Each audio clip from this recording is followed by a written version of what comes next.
talk to my brothers, like my homie brothers. It's like village brother support. It's all good. Of the Benji David balance, the north to south wind, what have you, the Jared to Jared, right? Yeah, dude. Jared.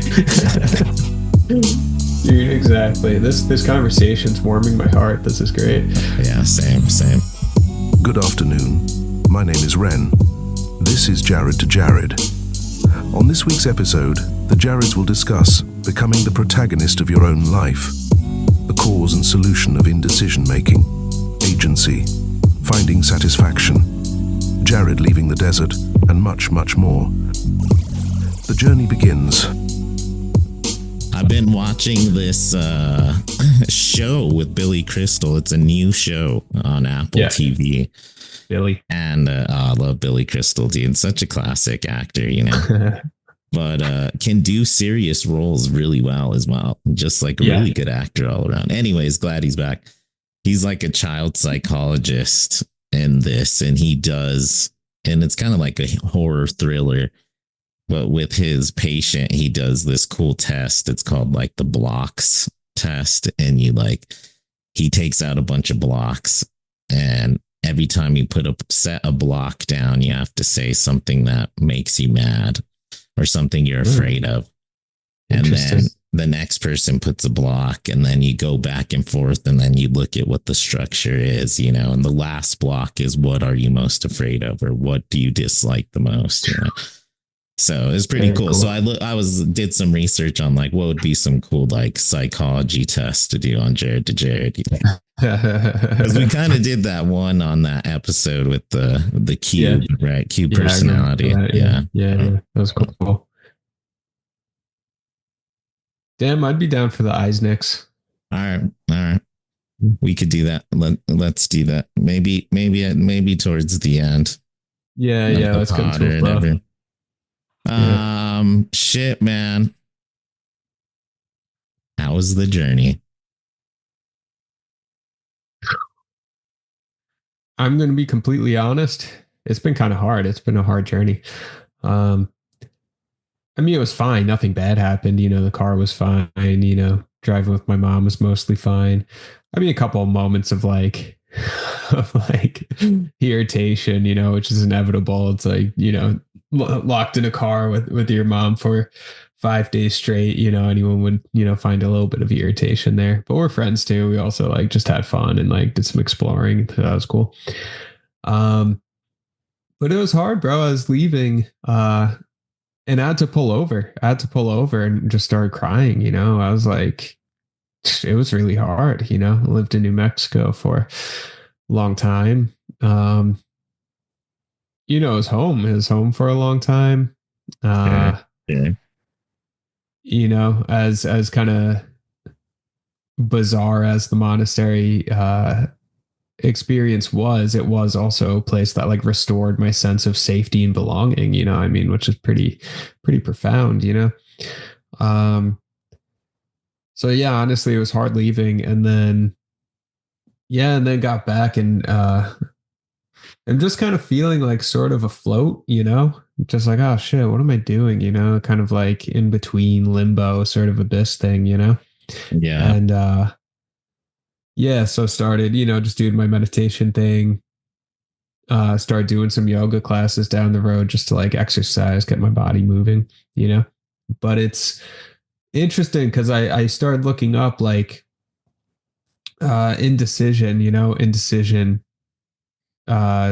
patterns, psychological patterns and all of that. Cause I was just like, what the hell is this? It's something that I've like dealt with for like my entire life, where it's like decision-making processes are just like really difficult. And then I'll make a decision and then I'll go back on it. I'll go back and forth 1,000 times, And then when I finally like act on a decision, it's like I do it and then it's just second guessing, even after I've like made the decision, and acted on it.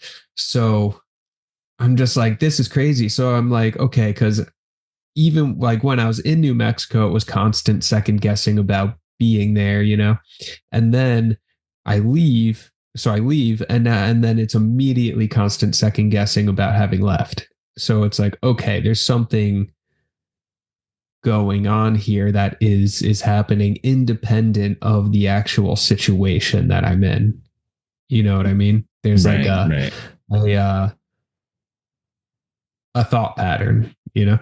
right, right, right, So I started looking up, indecision and all that stuff, And I just came across like this guy, I think his name was Peter Michelson, just some random psychologist therapist who also used to be a journalist and just like has this blog and is wrote a few books. And so I started reading his blog, and really, really great stuff. It's so cool, where he's talking about, he's like, okay, with chronic indecision, it's not about the decisions themselves, like exactly what I was just saying. It's not about the actual situation.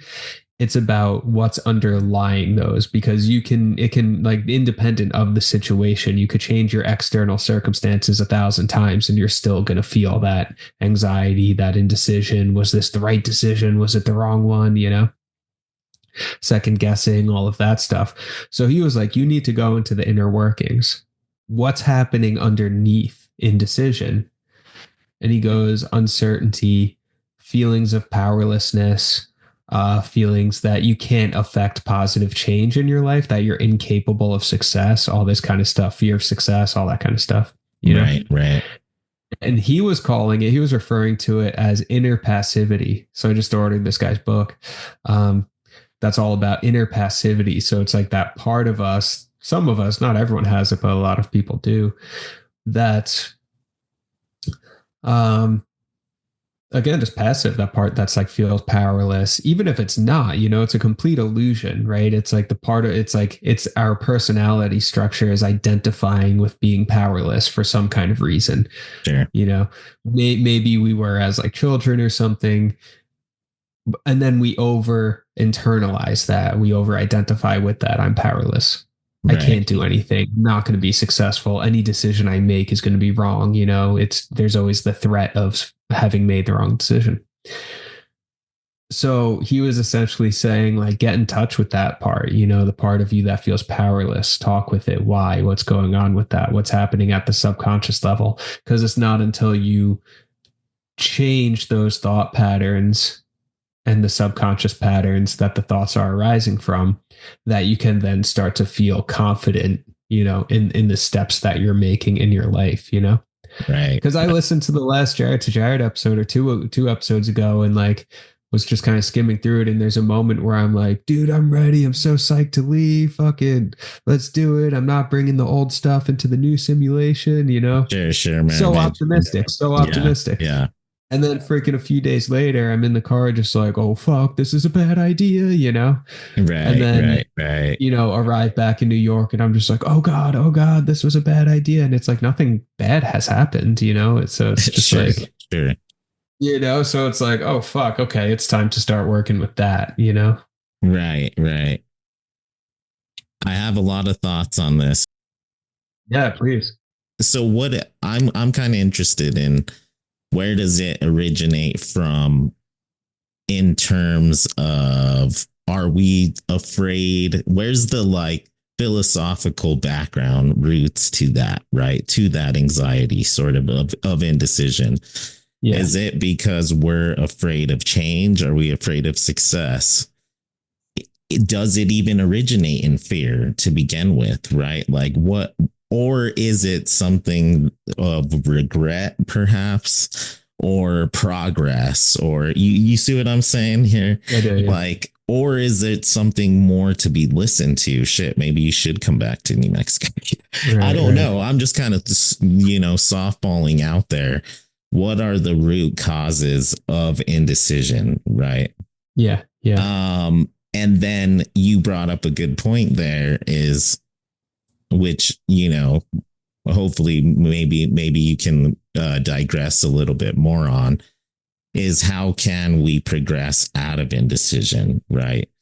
You sort of said changing the mindset, of how we sort of view our decision making. Yeah. But how is that done sort of on a, right. on a more basic level, on a more, X, Y, and Z level? How can we get to the point of being more confident and what we do and the results of what we do, right? Yeah. And always sort of trying to stack what has been, seen as good. Stack the good. Back to freaking Tony Robbins, freaking stacking the good, stacking the, Yeah. Just gotta stack the good. Yeah. Because I also have felt this way. Totally. I think everyone has. And we've probably talked about this in J to J a lot too, but that's sort of a natural progression of decision making or just like human maturation in life. Is everybody, no matter what you do, you could be freaking Taylor Swift or the richest, most famous musician in the world, or whatever. Yeah. And still have regrets. Why didn't I could have done something else? I could have done that, with the PhD. I got it. It's cool. There's lots of wonderful things about it. But of course, naturally, I think my brain has the indecision of like, man, I could have be a lawyer right now. I could be so much rich. I could have just done this. I could have just done that. Blah, blah, blah. Right.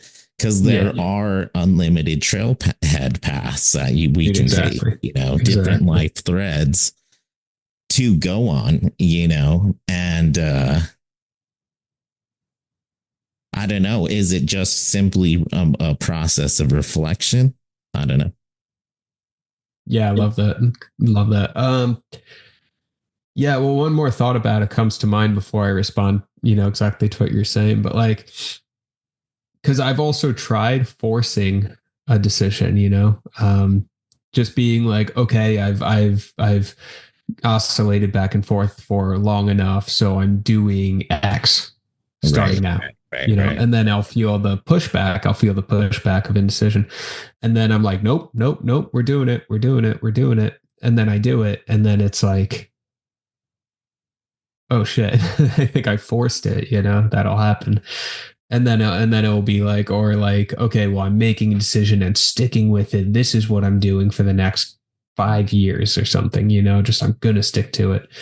And then same thing. It's like, because that's also not coming from an authentic space that feels generative and healthy and good, and that's the goal, just to do shit from a place of authenticity and balance, rather than from oh God, I'm scared, or oh God, what about this? What about that? But just no, I want to do this because I want to, because it feels good. Yeah. That's it. That's the goal. And then when there is, or there's not even regrets with that, because then it's I did what I wanted, I've looked at studies on regrets and what people regret, and people regret what they didn't do way more than what they actually did, Right. Where it's among men, for example, men, a lot of men regret not having asked out that girl or something like that, Sure. That's a huge regret, but actually not that many people regret having, asked someone out and gotten rejected. That's actually not a regret that people get stuck on, which is fascinating, because that's the fear, Yes, oh God, I'm going to get rejected. And then you go for it, you get rejected, and you let go of it. It's like, oh, well, I tried. I was honest. Hey, I like you. And I was honest. So I think it's about being in alignment with your truth and with your honesty, whereas withholding that, hey, I like you, do you want to hang out? Then there's all the, oh God, what could have been? It's because you didn't speak your truth, which is just hey, I like you, Right. Exactly. So, yeah. So that's interesting about regret. But anyway, so hesitation, right? The hesitation. Yeah.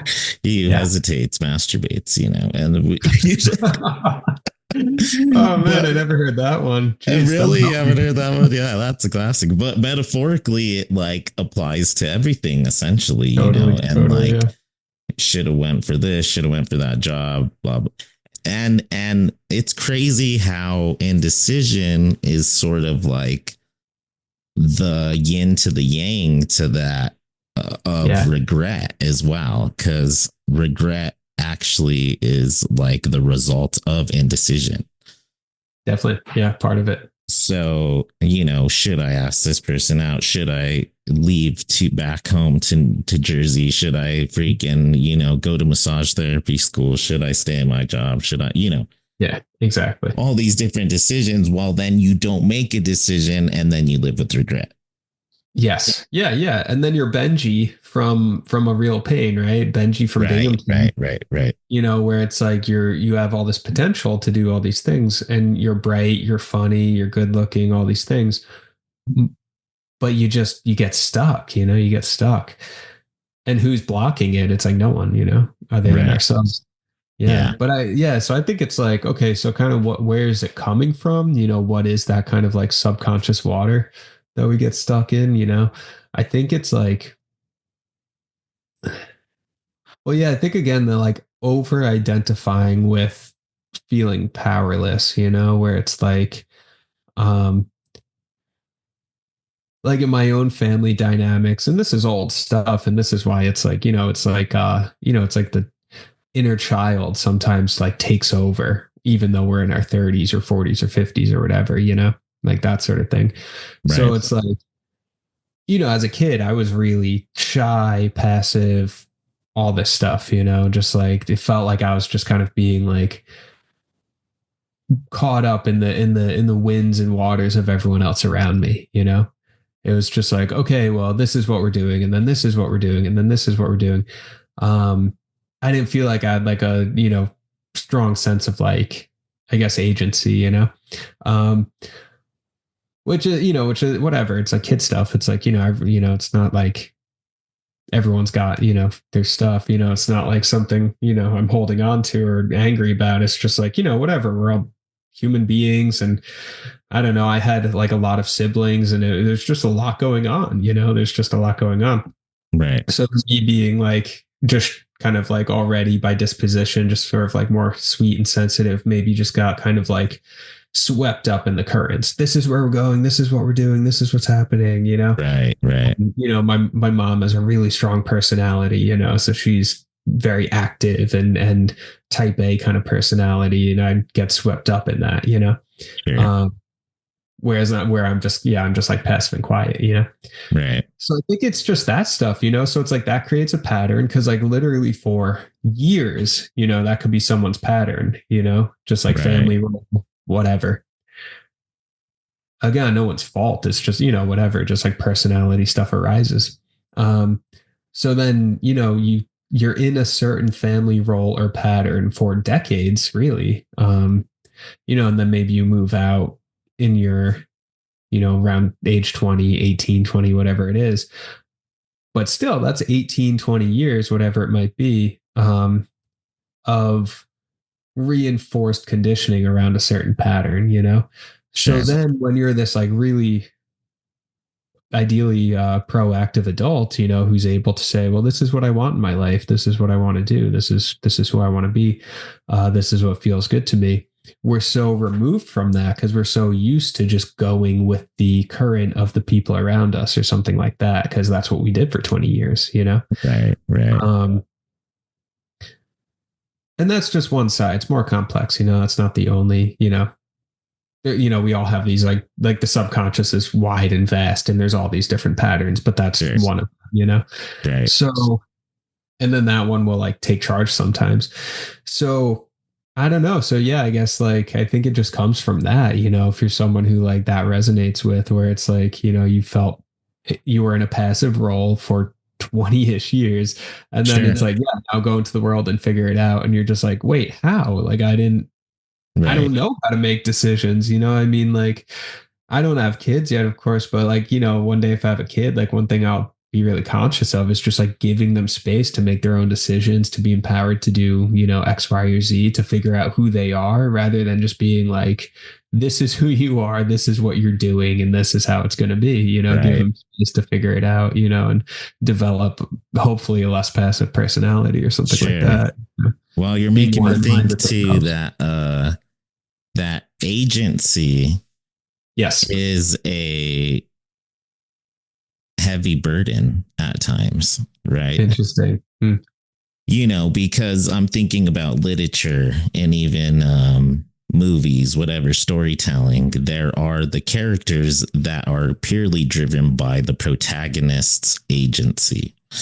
their decisions, right? They're always sort of, in this tumble, this wash, this wash cycle constantly revolving around a different garment, essentially a main garment, right? Yeah. And then all of a sudden, this background character, cast member number 11 becomes the face of the movie or the book or the protagonist, right? Yeah. Well, then that's a lot of weight to be held upon somebody's shoulders, Yeah. And if you're in this sort of family cycle for 20 years or whatever, and then boom, now you're the protagonist of this story, sort of the actor on the play, right? Strutting your stuff, freaking Macbeth, across the stage. You want it to be meaningful, and you don't want to get to the point where Macbeth was traumatized, nose bleeding, right? Disassociating with himself. Right.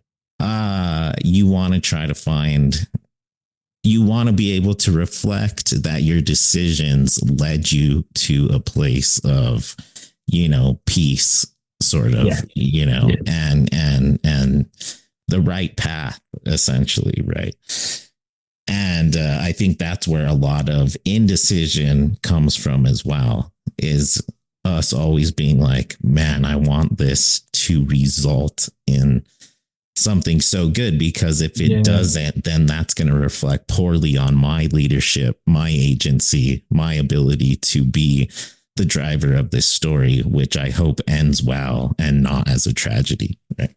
Yeah, that's a great point. Like, it's like attachment to the outcome and attachment to results, right? I want it to be this way. I want it to be this way. This better work out. There's all the stress and pressure around it, right? As opposed to, if we can, you just let go of it, you don't worry about the results and the outcome. And it's just, well, I'm just in the process. Maybe even a flow state, I'm just playing. You're like, why are you doing, anything? Well, because it's fun and I'm interested in it. And then hopefully that, maybe that will unfold into something, Right. But yeah, I think, no, that's a really good point. Yeah. That kind of attachment to outcomes.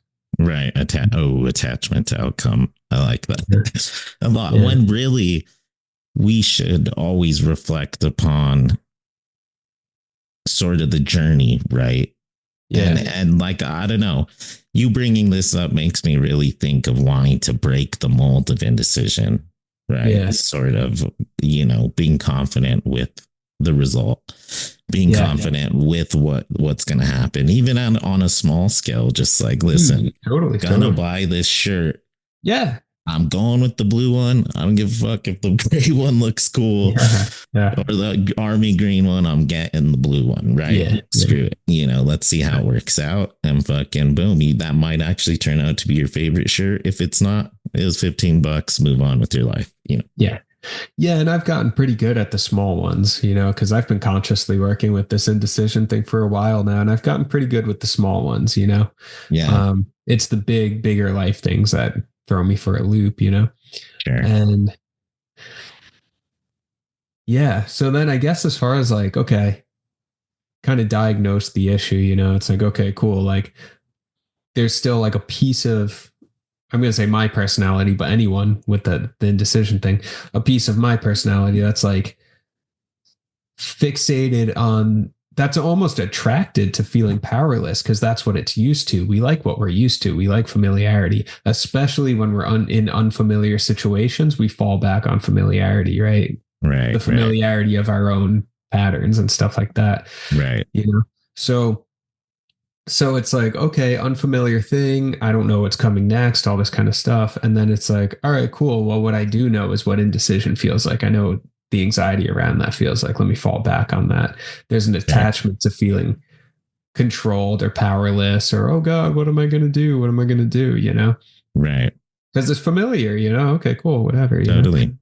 So then add this, I guess two things. Then to actually just work with that. I mean, I was doing like my meditation thing today, and I was like, I just talked with it, It's like that part of myself that's like wants to be confused and lost and all that shit, which there's no fucking reason at all to feel that way. You know, it's like freaking accepted into this massage therapy program. I could start that in a couple of months. Also got accepted into this mental health counseling program. I could start that in August. Right. It's online, so I could do it here. I could do it in I could do whatever the hell I want, Sure. you know? Sure. Whatever. It's like there's no reason to feel powerless at all. Right. But then I do. Okay, so what's that? So then during this meditation, I'm sitting with that, and the part of me that feels that, I'm just sat with it. I just saw it, you know, because it's when you're caught in it. You know, you're over identifying with the role. You think it's Right. you know, you think it's you. I'm powerless. I'm hopeless. I'm all this stuff. But then you zoom out, create some space between there, and then you see,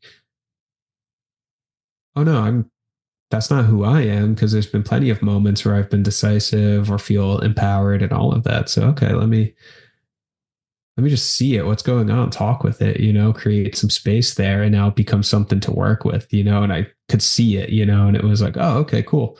Now I can work with it because I've created some differentiation from it. Whereas before, maybe it was more like, I'm hopeless, I'm powerless. And it's like, well, no, you're not. Why do you feel that way? You know? Right. Good. Yes. I like that. Yeah, you create some space, create some differentiation. Yeah, I saw a good Plato quote that was essentially, love Plato. Plato is a fan of Jarad to Jarad in the ether, the eternal ether. He essentially, just our perception, creates reality, and how we view things really dictates our levels of anxiety, depression, regret, etc. Right, happiness. What have you. Not to say that don't ever identify with those things or acknowledge that they're there. Sure. But it's about stepping away and processing it from a rational sort of, healthy way instead of this self-destructive, toxic, masochistic, beating yourself up way, and just like, what am I doing with what the heck? And it's funny because I was laughing just a second ago because I was thinking what you're saying, like sort of really identifying like with comfort and these background characters, right? One big thing with Jarad to Jarad is every time we do a movie, we always like freaking love this random background character, like Brendan Fraser and Killers, or like Henry Rollins and freaking Johnny Mnemonic. Dude, we always sort of latch on. We kept fixating on that. What was it? Josephine? We kept playing Josephine. Hated Josephine. We were making fun of that character, but still, like, all of our attention's on Josephine. It's like the movie has nothing to do with Josephine. Right. Josephine's like two scenes, but we're just like, no, listen, man, back to Josephine, fucking village idiot. Which had an evolution, which is hilarious. But that being said, though, maybe it's because we have identified sort of with these backgrounds for so much, Could be. Yeah. And listen, man, I was showering earlier and I was just like, hey, if Joe Biden had actually forgiven my student loans, right? Yeah. And I would probably just go back to school for another 14 years.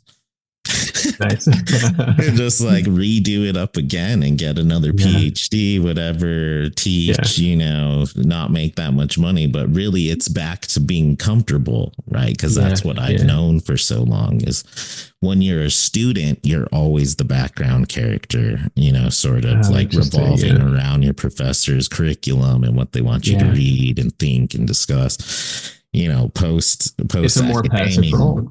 Yeah. Right. Post academia, you get into this, the protagonist, the agency comes to you. The creator now. Yeah. And it's difficult, even like anointing a leader, leadership role is just like once this agency comes to you, it's not fun. That's why the reluctant leader is always the best one because they realize how terrible it is, and only psychopaths really yearn and desire power. And it's anointing our inner leader. Cortez. Cortez is one of the villains of Jarad to Jare too. Dude, we do have our characters. We have like Ethan Hawke and Plato and Cortez, like all these. Right, and Jesus. Jesus, yeah, Jesus comes up. Dude, I'm getting a Jarad to Jarad shirt with Jesus with headphones on, listening to the pod. But hell yeah. Oh man, but yeah, it's like the way I've been perceiving things for a while is that like and that there's voices in my head, which like actually isn't untrue to say, but like in Macbeth, right? Like I think of each character in Macbeth as a different portion, representative of a different portion of Shakespeare's overall psyche. Right. So all the characters are just pieces of Shakespeare interacting with himself. You have Macbeth, his ambition, right? You have Macduff, who's the image of honor and integrity, right? You have all these different, and that's us. It's like we have all of these different parts of ourselves. So, and then it's interesting because sometimes they are vying for power, and myself, like this, inner child who feels confused and lost and helpless kind of thing. It's like, well, hey, maybe you don't need to be in power right now. Let's go anoint the leader. Because there's also 33-year-old, well-educated, whatever, just, work experience adult, who like knows how to take care of themselves and knows what's good. It's like, well, why don't we put that person in charge rather than the child, Right. So it's like you go into the inner council, the inner sanctum of your mind, and then just kind of rearrange the hierarchy there, and work on that.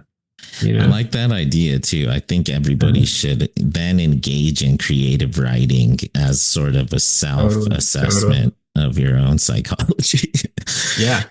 I'm even thinking sort of back to dreams in a way. That's you could get self-identification with everything. Even Carver, every single one of them are like different pieces of his brain, Totally. Shakespeare as well, always different pieces. But it's about getting all those players to enact a scenario or a script that isn't tragic, right?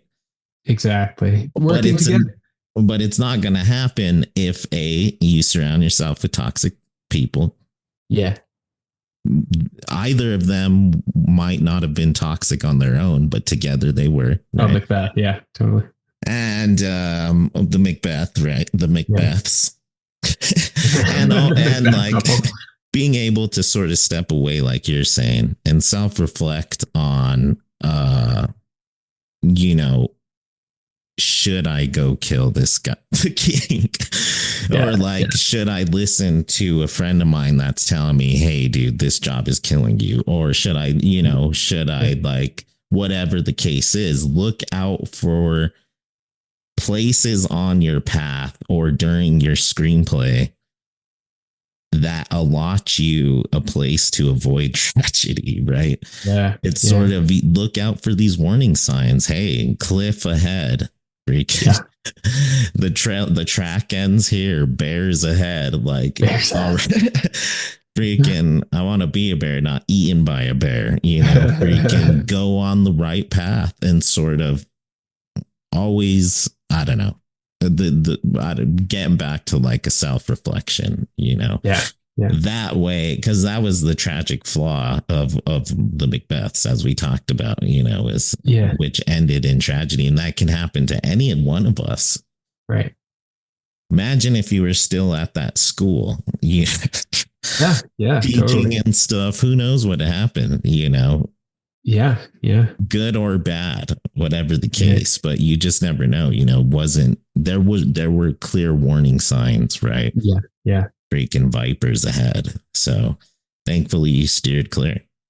Dude, yeah, exactly. Yeah. And to like celebrate the positive decisions that we have made, and reassure ourselves like, no, bro, we're fine. Look, it's like, we're okay, made some good decisions along the way, did some cool stuff, had some really interesting experiences, and wow, cool, yeah, bring a little more optimism to it that way, And also, what kind of movie are you trying to direct? for your own life and right. I mean, Right. are you trying to recreate sort of a old Western movie where you find your honey out there in the pasture and you get married and you have dogs and kids, Yeah. or are you, directed by freaking the cause, Kevin Costner? Or are you trying to do something that's more artsy, the more being John Malkovich, Spike Yeah. Jones esque with your life? No one movie is exactly the same, right? Right. What sort of movie are you trying to write for yourself? Yeah. Yeah, exactly. And it's actually a fun sort of thought experiment to think about what could I have been given different circumstances, right? Yeah. Like, what if I would have into the military with my mindset at 18 years old, Yeah. and still be in it? What would that have led to be, right? Would I even still be alive? Afghanistan, it'd have been terrible time to join for me, the tar Who pits, knows? whatever, the millennial generation, what if I'd have gotten into sports? The list goes on, right? And then this, which is crazy because now we're getting all the way back around the turntable, to fear of indecision, right? And regret, and sort of looking back on, should I do this, make this decision? Should I not make this decision? Right. Because ultimately, resultism. Yeah. Yeah. Yeah. And here's kind of my theory on like free will. I feel like you're talking a bit about free will. It's like, could you have done something different in the past? That The assumes that anxiety there's of free will. Yes. Yeah. Yeah. Which there is and there isn't, Right. I like there is ultimately there's free will. Sure. I believe that. However, we need to get there first. We need to like William Blake talks about the mind-forged manacles, right? That's the traps in your own head. That's what he's talking about, like the ways in which we're caught in our own bullshit patterns and our own habit thoughts and thought patterns, all that kind of habit patterns and thought patterns. And so until you free yourself of your mind-forged manacles, you're going to do the same shit that you did. It's like you could send me back to, I don't know, I graduated high school in 2010, right? You could send me back to 2010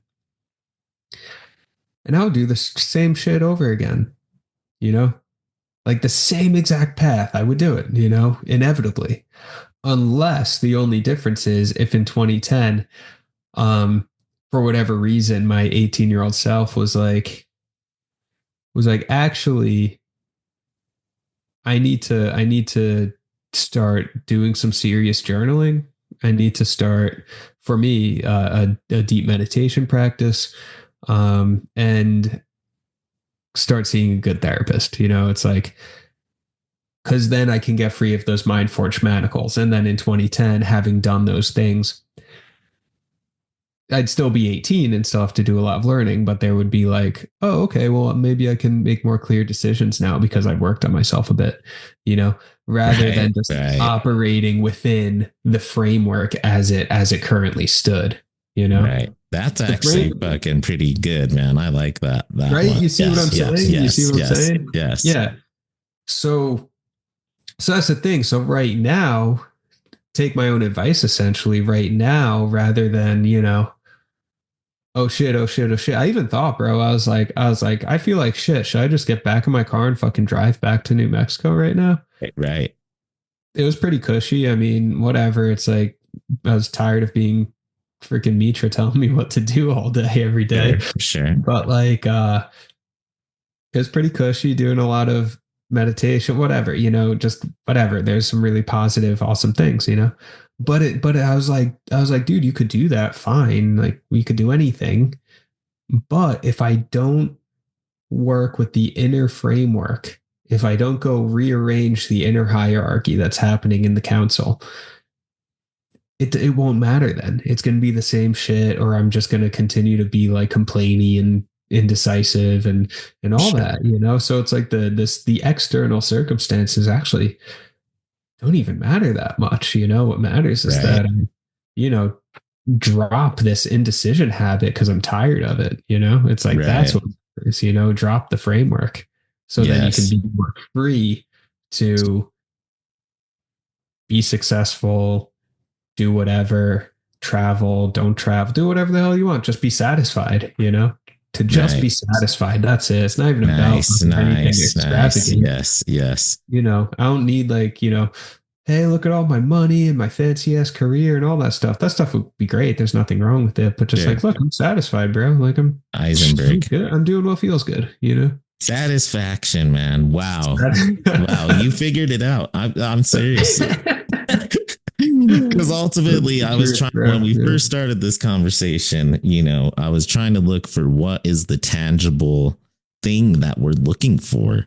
Just like peace, we're looking for the result. We're looking for, what's the root cause of anxiety, of indecision making. Yeah. Satisfaction. That's all we're trying to find, right? Freaking Rolling Stones, man. I can't get no satisfaction sometimes. Maybe a lot of people out there feel that way, but if you, what's the freaking lyrics? If you try, sometimes you just might find you get what you need, freaking. Yeah. And I think what old Mick is trying to say is I love Mick, bro. We get too caught up in this sort of, race to the top, right? The metaphorical killing of the king. And we, the Eisenberg, the David sort of, selling internet sales, we lose our empathy. We lose our humanity. There is no satisfaction, right? It's only win, Breakfast Club, Emilio. Right. So really, so what we ultimately need to find is just satisfaction. You can if you're making enough money, you can pay for your food, feed your family, whatever. You're doing enough, man. And just you don't need to be called professor this. You don't need to be called that. You don't need to do just anything that's going to make you unsatisfied, right? No, exactly, dude. And that's exactly it, where it's like, and I was listening to this audiobook, I'm on a self-help kick, and like this dude, that was his name, something Glover, Michael Glover, something, I don't know, whatever. Anyway, he's a psychotherapist, wrote this book called No More Mr. Nice Guy, right? And it's all about, it's for that passive thing, dudes who are just like, oh, I'm just really nice, I'm just a good guy, but then you're suffering, you're not happy, all this shit, Right. And so this guy identifies this pattern where he goes like, okay, look, you have, the nice guy syndrome, he calls it, guys who are just like, good dude, doesn't want to hurt anyone, doesn't want to rock the boat, ultimately a good guy, right? Whatever. But is deeply dissatisfied because they're not asserting their own agency. They're not saying, this is what I want to be satisfied. They're living someone else's life. They're living out the demands and commands of the society, of whatever it is, whatever the shit, the internalized power structure, or maybe whatever. It doesn't even matter what it is, and it's just about reclaiming your own agency. It's like exactly what you're just saying, dude. It's like, do you actually want this really professional career, or do you just want to be a fucking bartender who writes badass novels? That's also totally cool. Look at Carver, or like, and look what happens is we end up becoming side characters, freaking the side cast extras in somebody else's goddamn story, man. Fuck that. Fuck that. That's how you lose yourself and your humanity. You gotta be the protagonist of your own story. Yes. You stop living for the happiness of Jared and Jared, and the families of the Jareds. And you start living for the happiness of Bob and his family and in his story, or, Gail from freaking accounting, or whatever the case, right? Because all you're caring about is this cycle of, oh, what are people going to think? What are they going to do? What am, dude. When dude. really it's like, bro, you're losing the freaking the meaning of life. Yeah, dude, Which exactly. is So satisfaction, baby. Let's it's just go. Rolling satisfaction, which is Stones. just being Yes. happy. Like That's that's right. it. Don't overcomplicate it. It's like, Right, right, what's the meaning of life? To be free and happy. There you go. right. And we have to do some work, Sure, to sure. create the conditions in which that happens. But it's internal work, it's not if I Yeah. just impress my bosses enough, everything will be okay. No, that's not it. It's the internal work. Right. Exactly. Yeah. So like an example just came up, like, okay, this was kind of cool. It was a cool synchronicity kind of thing. So like 6 months ago, there's this dude who I grew up with up through middle school, and then I ended up going to Catholic school, and then I haven't really seen this dude since 8th grade, right? This Right. guy Mike, right? So um randomly, like 6 months ago, my mom runs into his mom, and it turns out he's living in Santa Fe at the Upaya Zen Center, No essentially way. doing what I'm doing, but at another spot. Crazy. Wow. Yeah. Yeah, and then it turns out I like or when my mom ran into his mom, he had already left like a month before. So I was just like, oh shit, that's too bad. I would have liked to reach out to him. Right. So anyway, move back home, right? A couple of days ago, I'm like, man, I gotta get out. I like gotta move my body. I was like, let me get back into doing yoga or something. So I go to the yoga studio and I'm walking in, and then this dude just goes, Jarad? And I'm like, I had no idea who he was. Last time I saw this dude, we were 13. I have no idea how he recognized me. And he goes, it's Mike. I was just like, oh shit, what the hell? So we run into each other, right? And it was like, just kind of cool, and just like, kind of just a cool coincidence. And then talking about like doing the Buddhist thing, New Mexico, all this stuff, and it felt good. So then, Nice. so then we like exchanged info. We're like, dude, let's get some food sometime. Like, just have a homie in town. That'd be sweet. Sure. So anyway, we're texting. We're like, yeah, dude, we'll do a yoga session, then go get some food. And then here's where the like nice guy thing came up, right? Because I was like, all day, I was like, man, I actually don't feel like doing yoga today. I did that shit yesterday. My body's kind of sore. I really don't feel like doing it. But there's this anxiety, right? Where it's like, I already made a plan. I got to do it. He's going to be disappointed or something. Sure. Whatever. And then finally, and then I saw what was happening. I saw the pattern, and I was just like, no, if I don't want to do something, and this is a simple one, if I don't want to do fucking yoga today, don't do yoga. That's ridiculous. Don't go do hot, sweaty yoga in a studio because for someone else, that's ridiculous. Sure. So then just text him. It was just like, hey, I don't want to do yoga today. Whatever. My body's sore. I'm tired. Like, let's just get food tonight. Right. All this anxiety came up. Yeah. And it was like, oh shit, interesting. What's that about? Yeah. People pleasing, Right.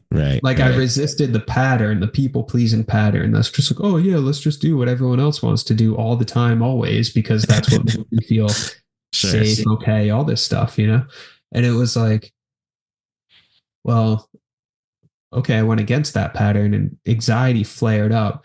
And then dude just texted me 10 minutes ago, just like, he's like, yeah, good point. Fuck yoga. Let's just go get food, And it was like, nice. Cool, right on, there you go. So it's like, the truth will set you free, The truth will set you free, man. Because it's like, who knows, It's like, maybe just using this example, maybe he was also like, man, I don't want to do that shit today, But Jarad wanted to, and and I want to get time back in New York, whatever. Yeah.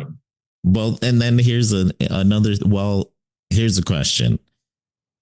At what point, though, does the balance get struck there, the north and south wind, when you realize where the reason why let's say it kept happening, right? The reason why you kept not wanting to go do yoga with a friend. Yeah. Was, yes, you didn't feel like doing it every single time, but the reason you didn't feel like doing it was because of the anxiety of being social, which was actually a positive trail you might want to explore, go down on, see what happens. You know what I'm trying to say here? That's a great point. Where it's sort of like the give and take, where you don't always want to be like, fuck you, I don't want to go eat there. I just I don't feel like eating there, Dude, and then it's like, dude, yeah. we always have to go eat where you want to eat. Like, can't we just like Then you become a once? tyrant. Exactly. So like, Now you're Macbeth, now now now you're a tyrant, bro. Yeah, right. It's like, Jesus, you're going to kill the king. Like, come on. Yeah. Yeah. Yeah. But I think, I've thought about that a bit. Like, one, it's just like it's trial and error. At some point, if you are just like becoming a jerk who everything has to be your way all the time, it's like, okay, that's a north wind. That's you being stuck on something. Sure. That's like your own inability to like let someone else pick sometimes. And that's not cool. Right. But, and you start to feel into it and you start to figure it out, but it's also like, I think communication, like one thing I realized is like, no one can condemn you for saying what's truthful, and even if they do, in your heart that's true, Right. So it could be as simple as like, you're going to go get food with a friend and he's like, I want to get a burger. And you're like, I want to get, Thai food or something. And one thing for me, that one of my tendencies would be like, man, I want Thai food, but like, he wants a burger. Like, I don't want to disappoint him. Let's go get a burger. Right. Which is like, that's almost like a kind of self tyrant, where it's like suppressing your own will. Right. And then the healthier version would just be to communicate like, dude, I'm really feeling Thai food tonight. And then if your homie's like, I hate Thai food. I fucking hate Thai food. I'm not getting Thai food. It'd be like, okay, cool. Let's get a burger. Like, I'm also down for a burger. You be flexible, right. But you also just communicate what you're actually feeling.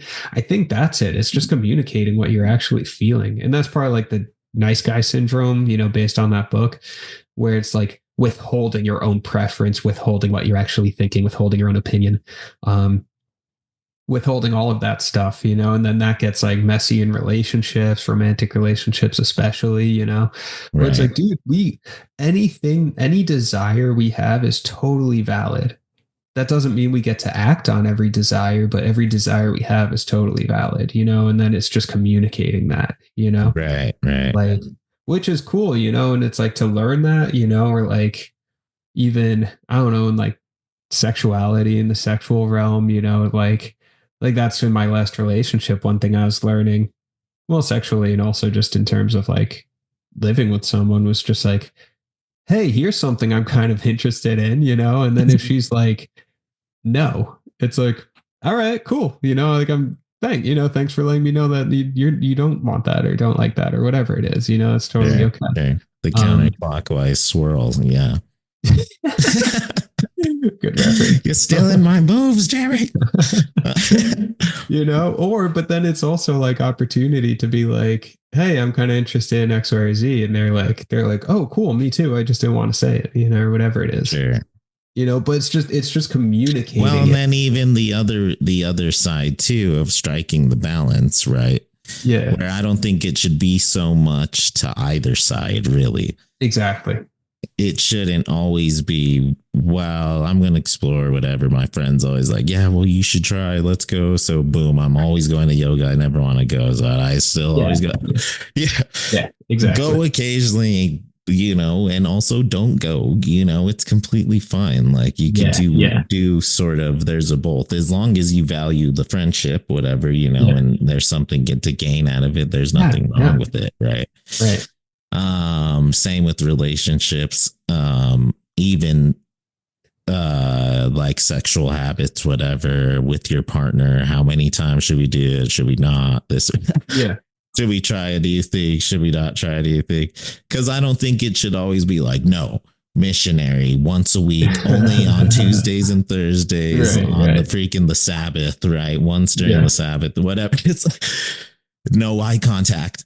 It's like, well, let's try something here or there. I may not be interested, but we'll try it out. Hey, that was kind of cool, whatever. Or we don't have to do it. Essentially what I'm saying, striking a balance, just like we were saying with the north and south wind. What you actually want to do is go east to west. Yeah.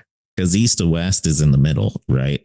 Yeah. Sort of the pendulum back and forth, east to west. And that's where you'll ultimately find or get to a destination that is satisfactory, right? go with the flow, bro. It's always changing. And like, and, and that's it too. For me, it's just the not to repress my own authentic desire and will, it's like, cause that's one of my things. So it's like, just communicating it, just saying it again doesn't mean that we have to or something like that. Because there's also like great discovery when you do open things up. It's like, dude, you've introduced me to so many awesome movies that I probably would have never come across on my own. Or if I was just like stuck in stubbornness where I was just like, oh no, I don't want to watch that. We have to watch this Ethan Hawke movie again, or something like that. Then, I would have never been introduced to like whatever, so much different stuff, whatever it might be. Yeah. Like, so in that Nice Guy book, it's like, dude talks about how like so many, and it's probably women too. It's just everyone. He writes it specifically for men, but this is definitely like an everyone issue. And Indecision. That's not, that's everyone. But anyway, he says like sometimes we're so disconnected from our actual own desires. Because again, just like childhood shit, whatever it is, and that's not to blame anyone. It's just like whatever. Human life is messy, But it's like you get into these patterns where you are suppressing your own will and desire. Maybe it seems safer, maybe it just seems easier, whatever it is. But you've done that for so long that you're totally disconnected from just simply, very simply, what do you want in your life? What would you like to do today?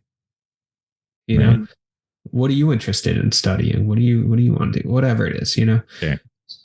You get so disconnected from that he goes, for a lot of us, it takes a lot of time and a lot of little steps towards reintegrating that kind of inner compass, where it's like, because everyone has a preference, everyone does. It's like, I don't want to go live in Dallas, Texas or something, it's like, that would make no sense.